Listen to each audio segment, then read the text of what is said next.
पीले दांत वाली बहू। रंजना कभी ब्रश नहीं करती थी। उसे कितनी बार उसके माँ बाप ने डांटा, लेकिन उसका कोई असर उस पर होता ही नहीं था, जिस कारण से उसके दांत पीले पीले हो जाते हैं। शादी के बाद।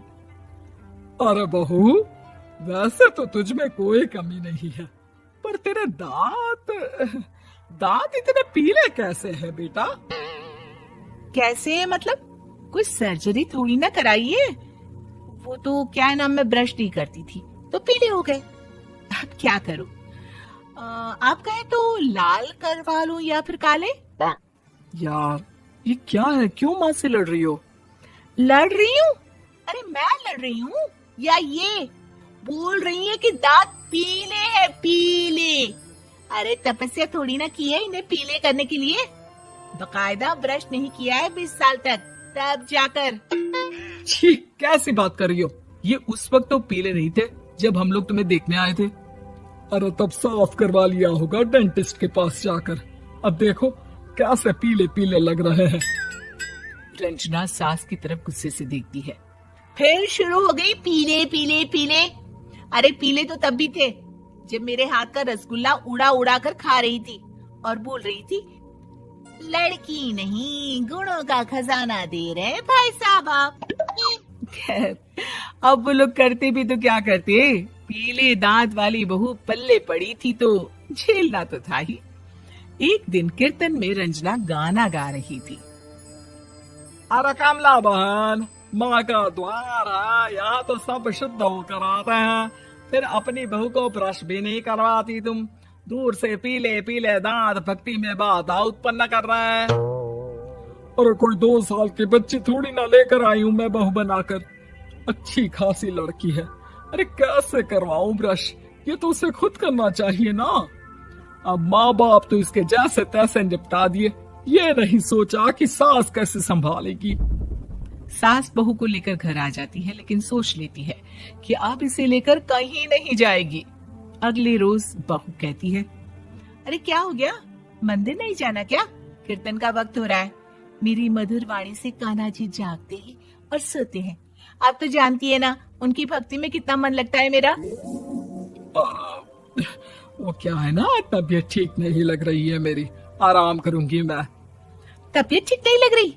अभी तो मिथुन के गाने पर नाच रही थी आप, और अब बोल रही है कि तबीयत ठीक नहीं लग रही।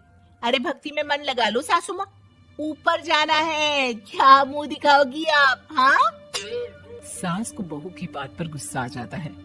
मैं क्या मुंह दिखाऊंगी, इसकी चिंता तो ना कर, समझी? अपने मुंह की चिंता कर, जो ये पीले पीले दांत लेकर हर जगह पहुंच जाती है। पता है लोग कितना मजाक बनाते हैं। ना जी ना, मैं नहीं जाना कहीं तेरे साथ। तो ये बात है। कोई ना, मत जाओ, मैं अपने कमरे में ही बैठकर भक्ति कर लूंगी। ऊपर वाला दांत थोड़ी ना देखता है, मन देखता है, भावना देखता है।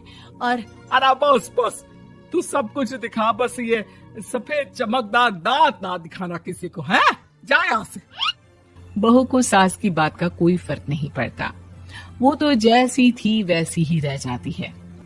सुबह नहाकर किचन में खाना बनाना, फिर खाना खाना, कीर्तन भजन करना और सो जाना। एक दिन, माँ जी मैं सहेली के घर जा रही हूँ, शाम को लेट आऊंगी। हाँ हाँ तो जाना, मैंने कौन सा तेरी आरती करनी है घर पर बैठकर। रंजना सहेली के घर जाती है, जहाँ वो पार्टी में जाने की तैयारी कर रही होती है।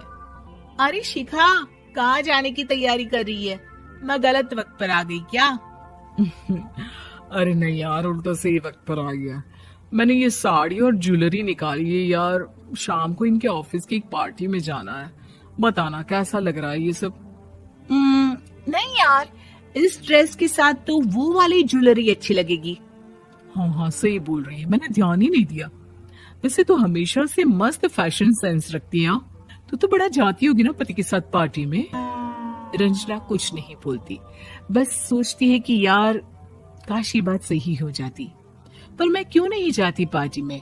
क्या इन लोगों की कोई पार्टी होती नहीं होगी? रंजना घर आती है और रात में पति से सवाल करती है, एक बात बताइए, आप मुझे किसी पार्टी में क्यों नहीं ले जाते? क्या आपकी यहाँ ऑफिस में पार्टी नहीं होती? पति बेचारा क्या कहता कि दांत पीले हैं तुम्हारे इसलिए। अरे कोई पार्टी होती नहीं हम लोगों के ऑफिस में, तो कहाँ से लेकर जाऊं? और मार्केट, मॉल, कहीं वीकेंड घूमना, कहीं तो। अरे यार सारे हफ्ते में एक छुट्टी मिलती है, तो सोचता हूँ कि आराम ही कर लूं। क्यों? रंजना मन मार के रह जाती है।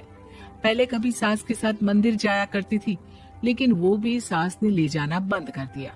घर बैठी बैठी रंजना बोर हो जाती है। तभी उसे आइडिया आता है और वो मायके जाने का सोचती है। सासू माँ, 2 दिनों के लिए मम्मी के घर जा रही हूँ। अच्छा अच्छा ठीक है, आराम से जा। और हाँ, माँ से कुछ अच्छी आदत सीख कर आना कि कैसे शरीर के हर भाग की तरह दांतों की सफाई भी जरूरी होती है, समझी? शुरू हो गई ना आप। वो लोग आपकी तरह नहीं है कि छोटी छोटी बात का बतंगड़ बना दे।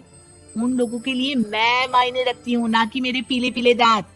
रंजना माँ को बिना बताए उन लोगों को सरप्राइज देती है, लेकिन जैसे ही वो दरवाजे पर पहुंचती है, अंदर देखती है कि घर वाले कहीं जा रहे होते हैं। अब माँ, काश रंजना दीदी के दांतों वाली प्रॉब्लम नहीं होती, तो वो भी हम लोगों के साथ चलती ना बुआ जी की बेटी की शादी में। हाँ बेटा, लेकिन अब उसे कौन समझाए कि उसको उसके पीले दांत नहीं दिखते, लेकिन उसके आसपास के लोगों को कितना एम्बैरेसिंग फील कराते हैं। मुझे तो कितनी बार उसके स्कूल की टीचर ने शिकायत की कि उसके साथ कोई लड़की बैठना भी नहीं चाहती, और ना ही कॉलेज में कोई उससे बात करना चाहता था। लेकिन पता नहीं क्यों उसे ये बात समझ में ही नहीं आती। कोई कमी नहीं है उस लड़की में, बस यही कि दांत पीले हैं। वो तो भला हो जीजा जी और उनकी माँ का, जो दीदी को जैसी है वैसे ही रखा हुआ है। रंजना को अपने घर वालों की बात सुनकर बहुत दुख होता है।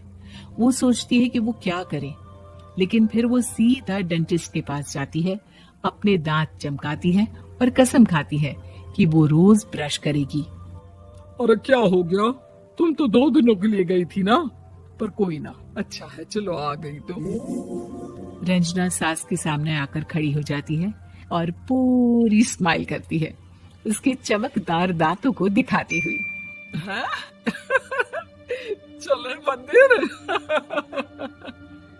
माँ, मुझे माफ कर दीजिए, मैंने आप लोगों को बहुत एम्बैरेसिंग फील करवाया। मैं आज से रोज ब्रश करूंगी।